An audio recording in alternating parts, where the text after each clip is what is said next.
You ever think that sometimes we're killing our houseplants with kindness? I Oh, mean, totally. overwatering is like the #1 killer, right? Yeah, it's crazy how we can love them to death. So what's the Exactly. deal with overwatering?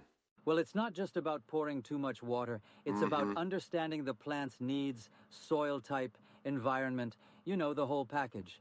Right, like it's more complex than just sticking to a watering schedule.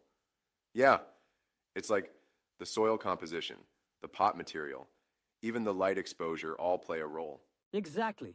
For instance, if you're using a plastic pot, Right? the soil stays wet longer than in a terracotta pot. Oh, that makes sense. So how do you know if you've overwatered? Well, common signs are yellowing leaves, wilting Uh-huh. even when the soil is wet, and sometimes mold or fungus gnats.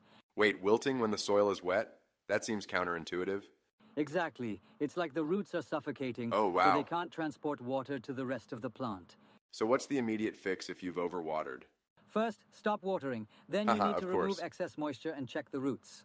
And if the roots are damaged? You gotta trim the mushy or dark parts away with sterilized scissors Got to it. prevent the spread of rot. Isn't repotting a good idea at this point? Absolutely. Repot into fresh, well-draining soil and make sure the new pot has drainage holes. But wait, I've heard that adding rocks at the bottom helps with drainage. Is that true? Actually, that's kind of a myth. Really? Wow, I've been doing it wrong then. It's a common misconception. Instead, use a well-aerated soil mix with perlite or sand. Okay. So how do we prevent overwatering in the first place? It's all about understanding your plant's specific needs. Use Right. a moisture meter or do the finger test to check soil before watering. The finger test? Yeah, stick your finger about an inch into the soil. If it's dry, then you water. Makes sense. What about environmental factors? Great point. Humidity, temperature, and light all affect how quickly soil dries. Oh, So interesting. adjust your watering based on seasons and room conditions. I've heard technology can help too.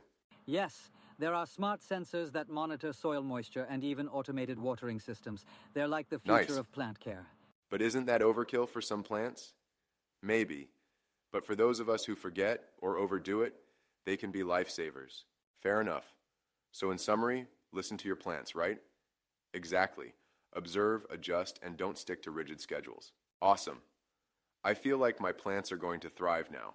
They definitely will.